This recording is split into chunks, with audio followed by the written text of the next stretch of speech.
नमस्कार दोस्तों, I am doctor Subhash, motivator trainer, micro digital Private Limited Jammu. तो दोस्तों, आज की वीडियो में आपके साथ एक अहम टॉपिक पे आज बात करने वाला हूं, जिसका नाम है ग्रेटिट्यूड, एहसानमंद रहना। एहसानमंद रहने के लिए हमें किन किन लोगों का एहसानमंद रहना चाहिए, आज उसी विषय में बात करूंगा।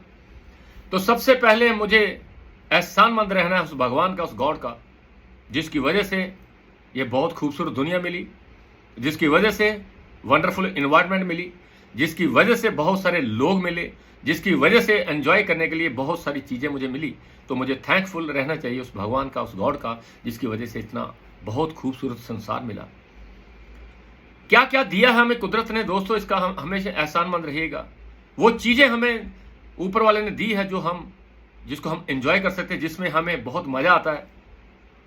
और बहुत बार हमने देखा कि हम भगवान के एहसान मान नहीं रहते, हम भगवान को हमेशा कंप्लेंट करते रहते, भगवान तेरी वजह से ये हुआ, भगवान मेरी किस्मत को फूट दिया, मेरी किस्मत चमका दो, भगवान ये किया, भगवान ने वो किया। कभी भी बुरा हो जाता तो हम भगवान को दोष देते हैं दोस्तों, लेकिन जब ऐसा नहीं है, हम उसकी हर एक कह सकते हैं कि जो भी वो एक्टिविटी हमारे साथ करवा रहा है, तो उसका हमें एहसानमंद रहना चाहिए। दोस्तों, एक बात आपको आज जानना चाहिए कि हमने भगवान को दिया ही क्या है जो हम कंप्लेन करें।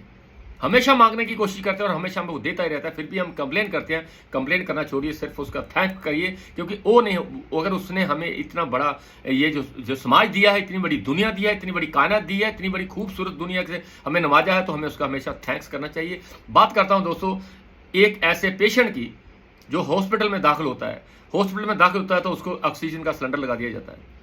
ऑक्सीजन का सिलेंडर लगा दिया जाता है, उसे 10 दिन वहां पे आईसीयू में रखा जाता है, और जब वो ठीक होकर बाहर आता है तो उसके हाथ में एक बिल थमा दिया जाता है, जिसमें कीमत होती है 5 लाख रुपया।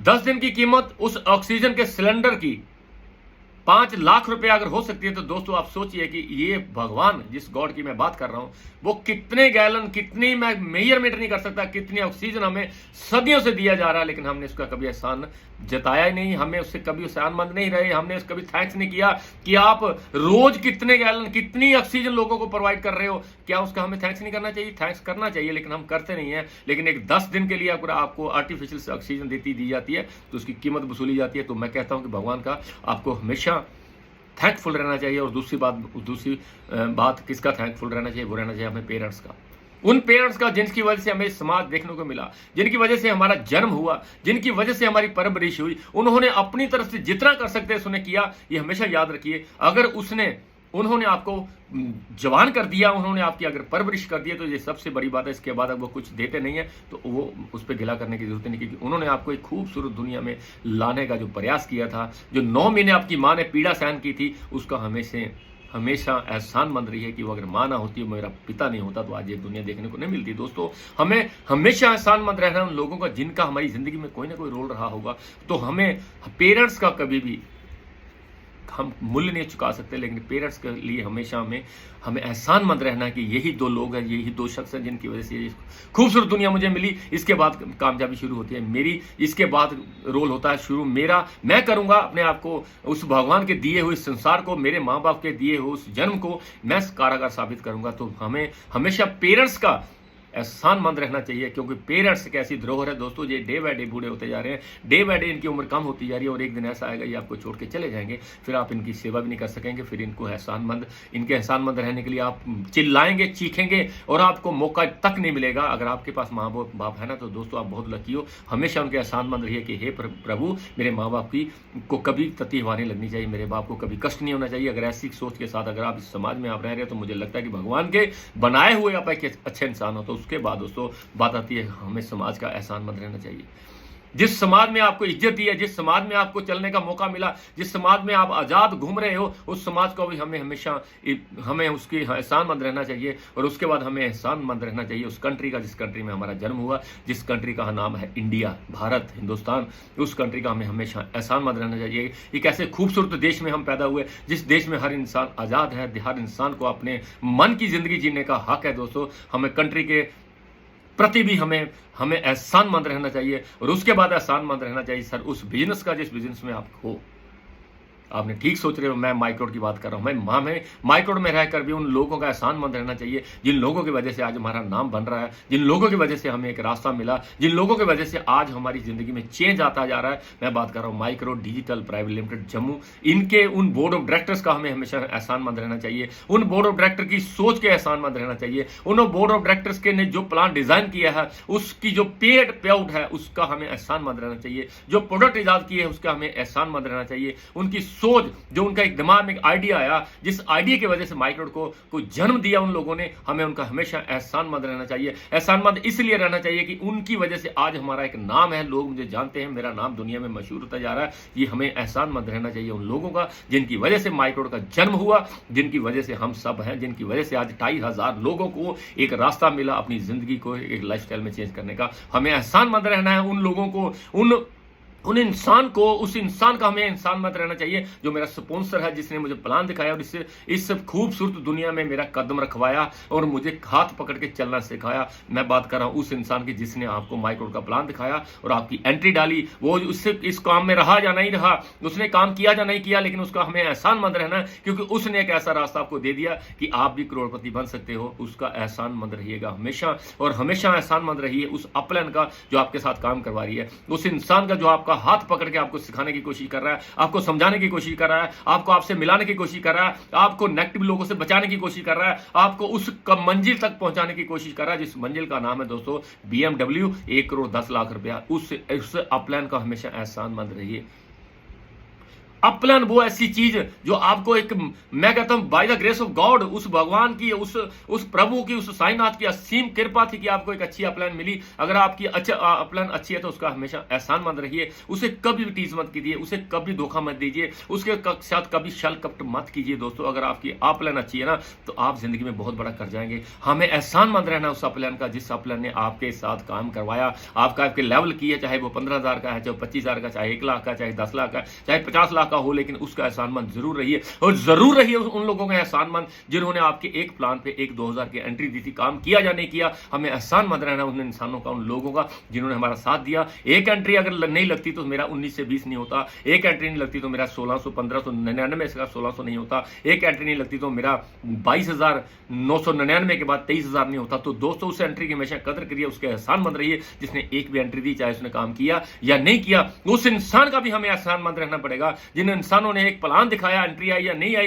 लेकिन मेरे लिए उसने 1 घंटा निकाला, मैं उसका भी मैं एहसानमंद रहूंगा। हमें एहसानमंद रहना उन लोगों का जिन लोगों ने हमारा साथ दिया। वो मेरी लवेबल डाउनलाइन, वो लोग जिनकी वजह से मेरा नाम बना, जिनकी वजह से मेरा रुतबा है, जिनकी वजह से मुझे 28,000 लोग जानते हैं, जिनकी मुझे फेसबुक जानता है, जिनकी वजह से मुझे व्हाट्सएप जानता है। मुझे एहसानमंद रहना उन लोगों का जिन लोगों ने मेरा साथ दिया और आज मुझे यहां तक पहुंचाया। हमेशा कृतज्ञ रहिए। आपकी अगर मंजिल आ रही है, आपको अगर कोई मंजिल मिल रही है, आपका कोई स्टेटस बढ़ रहा है, आपका कोई लेवल हो रहा है, तो आप एक बात याद रखना दोस्तों, उसके पीछे कोई शक्ति काम कर रही है, कोई ताकत काम कर रही है। ये आपकी ताकत नहीं थी, जो पीछे खड़े किसी इंसान की ताकत थी। ये हमेशा याद रखिए। वो भगवान हो सकता है, वो अपलाइन हो सकती है, बोर्ड ऑफ डायरेक्टर्स हो सकते हैं, मेरा सीनियर हो सकता है, मेरा स्पॉन्सर हो सकता है, कोई भी ऐसा इंसान हो सकता है जिसकी वजह से आपका रुतबा बना। हमेशा क्रेडिट उस बंदे को दे दिए। मैं बात कर रहा था ग्रेटिट्यूड की।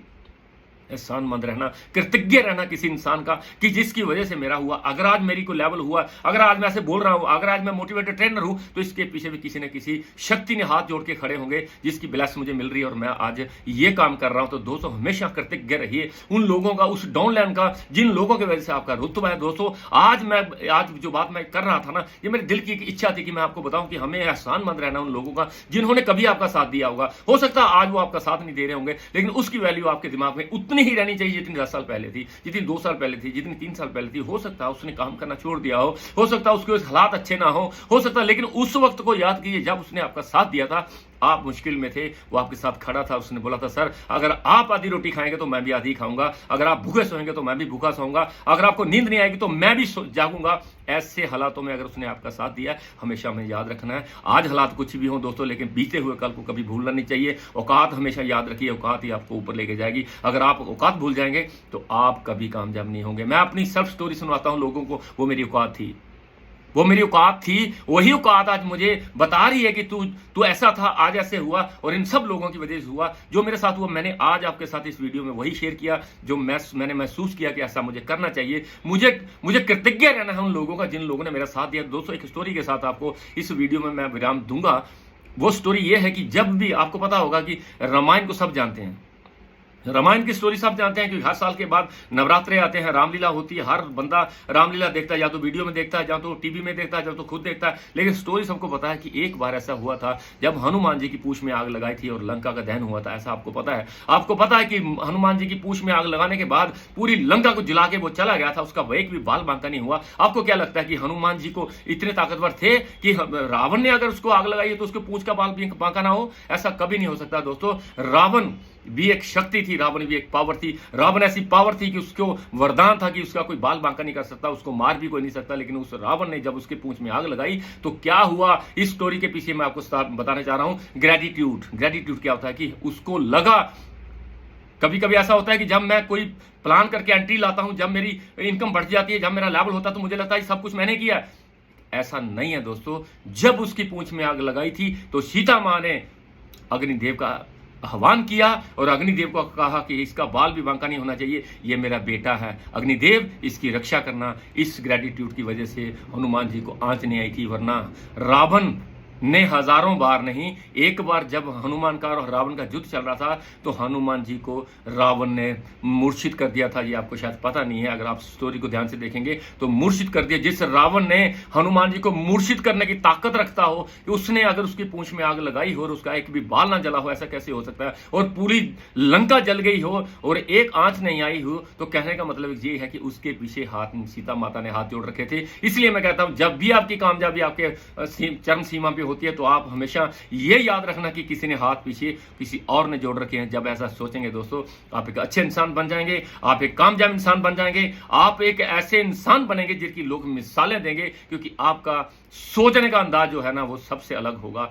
आप हमेशा कृतज्ञ रहते हैं, आप हमेशा लोगों के एहसान मंद रहते हैं। अगर आपको किसी ने एक प्लान दिखाने के बाद एक एंट्री भी लाई है तो आप उसके एहसान मंद रहेंगे। अगर आप ऐसा करेंगे, आपकी डाउनलाइन ऐसा करेगी, आपकी मैं कहता हूं अपलाइन भी ऐसा ही करना शुरू कर देगी। बोर्ड ऑफ डायरेक्टर ऐसा सोचना शुरू कर देंगे, किसी ना किसी काम की कोई ना कोई शुरुआत तो करेगा ही ना, आप करिएगा। जितनी बातें मैंने आपसे की हैं आज, यह सच्चाई है दोस्तों, इसको हमें मानना पड़ेगा। हम इसको नहीं मान रहे हैं तो हम अभिमानी गिने जाएंगे। इसको अगर मान रहे हैं, देखो बहुत बार तो आप सुनते हो कि यार जिनको फल लगे होते हैं उनकी टहनियां झुकी होती हैं, सफेदे को फल नहीं लगते हैं, किक्कर को फल नहीं लगते हैं, वो अकड़े होते हैं और जब भी हवा आती है वो टूट जाते हैं। तो कहने का मतलब ये है कि अगर आप कामयाब हो रहे हो, अगर आपकी कामयाबी आपको एक बहुत बड़ा स्टेटस दे रही है ना, तो उसके पीछे हाथ किसी और ने जोड़ रखे हैं। वो बोर्ड ऑफ डायरेक्टर्स हो सकते हैं, वो भगवान हो सकता है, वो आपके पेरेंट्स हो सकते हैं, वो आपकी अपलाइन हो सकती है, वो आपकी डाउनलाइन है हो सकती है, वो लोग हो सकते हैं जिन लोगों ने आपको सराहा, आपका हौसला बढ़ाया, आपके साथ चलने का वादा किया, चाहे उन्होंने गोवा किया, चाहे उन्होंने थाईलैंड किया, चाहे सीटे अंडर पे छोड़ गए, लेकिन हम उनके हमेशा आभारी रहेंगे। आभारी रहेंगे हम उन लोगों के जिन्होंने हमारी शुरुआत में साथ दिया, जिन्होंने पहली एंट्री पे मुझे एंट्री दी। अगर वो एंट्री ना आती, हो सकता है मैं उस काम को छोड़ देता, हो सकता है मुझे लग जाता कि ये काम नहीं चलेगा, हो सकता है उस काम को छोड़ने के बाद मेरी जिंदगी वैसी रहती जैसी पहले थी। अगर उसने मुझे हाँ ना की होती, अगर उसने मुझे एंट्री दी, एंट्री देने के बाद उसने काम नहीं किया, उसने अपना प्रोडक्ट लिया,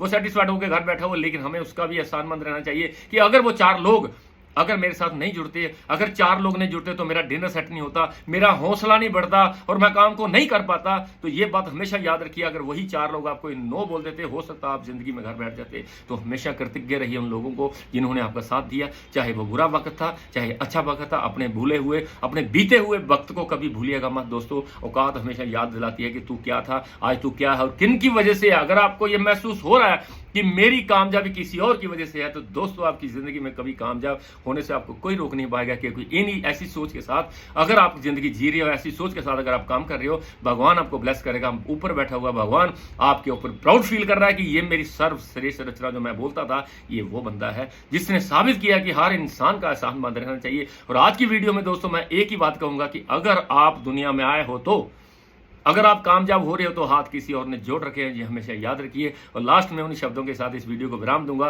कि हंसते रहिए, मुस्कुराते रहिए, मुस्कुराते मुस्कुराते लोगों के होठों पे मुस्कुरा लाते लाते माइक्रोड में इतना बड़ा किया कि आपके ऊपर प्राउड फील हो, अपने परिवार को, नेशन को, समाज को, उन लोगों को जो लोग उंगली लगा के बैठे थे कि यार तू फेल हो जाएगा, तू अच्छे काम में नहीं है, उनको हमने जवाब देना है। लेकिन जवाब देने के लिए आपको हमेशा आभारी रहना उन लोगों का, उस लोगों का भी हमें आभारी रहना जिन्होंने हमें नो बोला। अगर वो नो ना बोलते तो हमें आग ना लगती, और आग ना लगती तो मैं अगला प्लान ना करता। Thank you very much.